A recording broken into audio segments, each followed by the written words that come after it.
प्रभु यीशु मसीह के नाम में आपको अनुग्रह, शांति और आशीष मिले। 2004 की ये घटना है और दिन था दिसंबर 26 दिसंबर 2004। एक टाउन था, नगर था, आज भी है वो नगर, जिसका नाम है म्यूलाबो। और ये आके इलाके में है।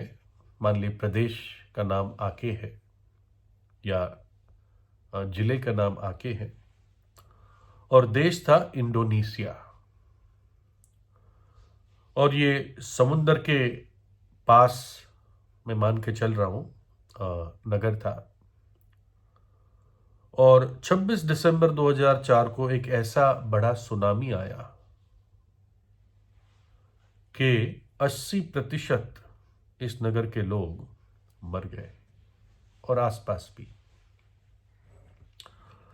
और बताया जाता है कि 2,30,000 लोग टोटली मर गए। बहुत बड़ी संख्या होती है, 2,30,000।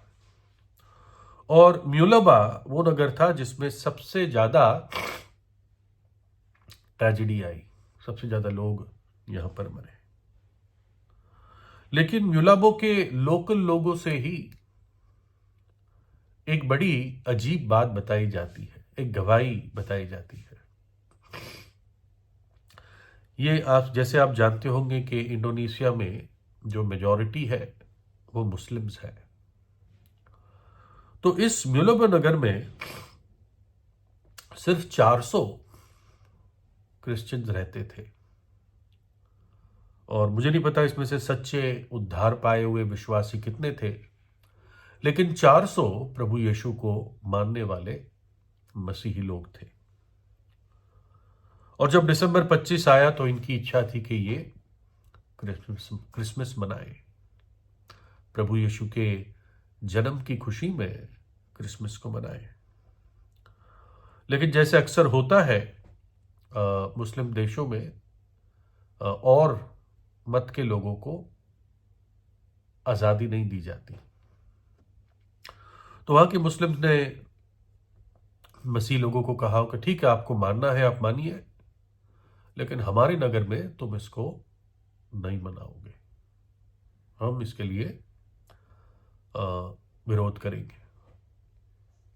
उन्होंने कहा अगर तुम्हें क्रिसमस मनाना ही है तो ऐसा करो कि वो जो बगल वाला ऊंचा पहाड़ है, तुम लोग वहां जाओ एक रात के लिए, अपना बोरिया बिस्तरा लेके, टेंट लेके, खाना पीने का अरेंजमेंट करके, और वहीं पर तुम आप क्रिसमस मना के फिर वापस आ जाना, हमारे बीच में आप नहीं मनाएंगे। और क्योंकि इनकी बड़ी इच्छा थी और प्रभु को आदर देना चाहते थे, तो ये 400 के 400 मसीही लोग उस पहाड़ पर चले गए।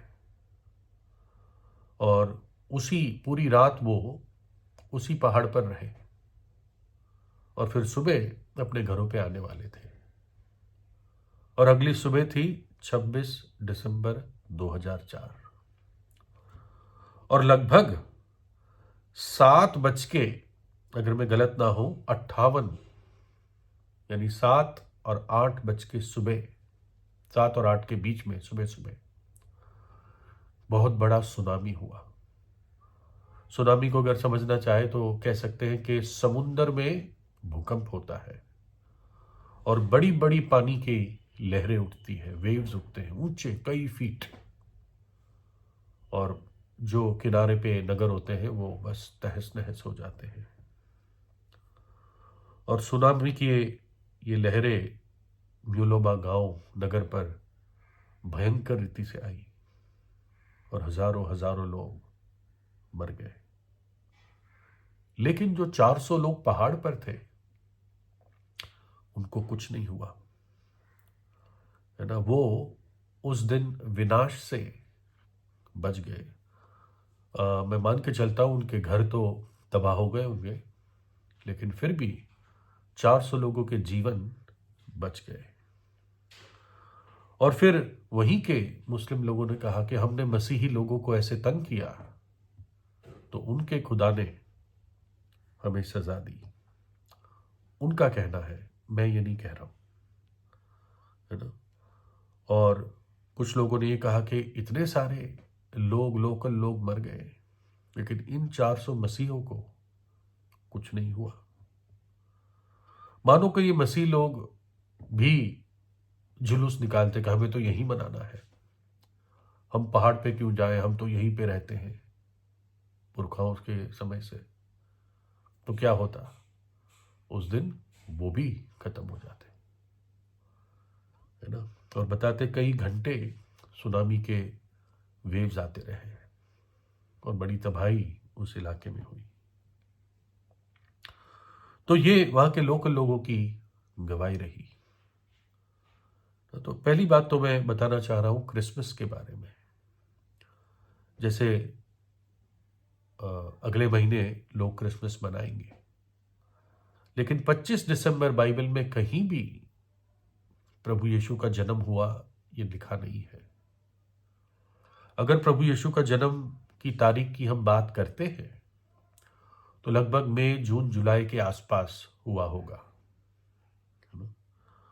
और लोग क्रिसमस का बहुत गलत इस्तेमाल भी करते हैं। कुछ लोग सिर्फ नाचने की, पीने की पार्टीज करते हैं। कुछ लोगों के लिए बहुत धंधे का समय होता है, बहुत सारी चीजें सेल पे मिलती है ना। बहुत सारी शराब क्रिसमस के टाइम दुनिया में बिकती है, जबकि बाइबल कहती है कि जब शराब तेरे प्याले में, या जब शराब प्याले में उंडेली जाए तो उसकी तरफ देखना भी नहीं। लेकिन लोगों को कितनी गलत फहमी है। प्रभु यीशु मसीह का जन्म इसी कारण हुआ कि आने वाली सुनामी जो इस पूरे जगत पे आने वाली है, वो महाक्लेश, वो भयंकर कयामत का दिन, परमेश्वर की सजा जो इस दुनिया पर आने वाली है, प्रभु यीशु उसी से हमें बचाने के लिए इस जगत में आया। और एक और भयंकर सुनामी जो मृत्यु के बाद एक के जीवन में आती है, और वो है नरक की आग, जहां पर मनुष्य हमेशा हमेशा हमेशा के लिए परमेश्वर से अलग हो जाता है। प्रभु उससे हमें बचाने के लिए आया, लेकिन बचता वो है जो विश्वास करता है। एक चेक कार्यशील तब होता है जब खाते में डाला जाता है। प्रभु यीशु मसीह ने कलवरी के क्रूस पर हमारे लिए अपना प्राण दिया, हमारे पापों को अपने शरीर में उठाया, दुख उठाया, अपना पवित्र लहू बहा दिया और क्रूस पर बलिदान हो गया। तीसरे दिन मृतकों में से जी उठा, जीवित परमेश्वर है, इसलिए अपने लोगों को बचाने के लिए सक्षम है। नरक कोई चुटकुला नहीं है और नरक थोड़ी देर का नहीं है। नरक अनंत काल की आग है, जहां पर रोना और दांतों का पीसना है।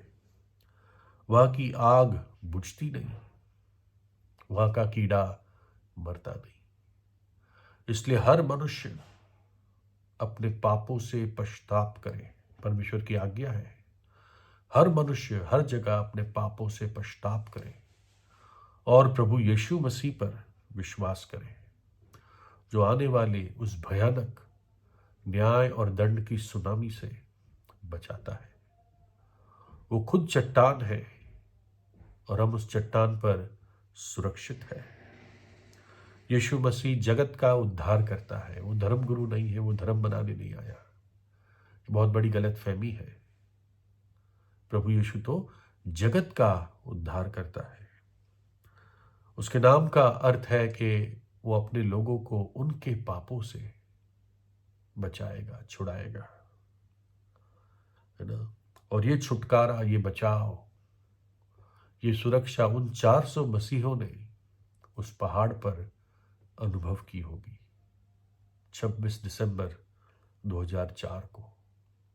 परमेश्वर का पुत्र मनुष्य रूप धारण करके आया भक्ति का भेद बड़ा गंभीर है, ईश्वर शरीर में प्रकट हुआ, बेथलेहम में जन्मा एक कुंवारी के जरिए, और लगभग 33 वर्ष इस दुनिया में जिया, और आखिर में इस जगत के पापों के लिए अपना बलिदान कलवरी के क्रूस पर दे दिया। प्रभु यीशु आपको आशीष दे।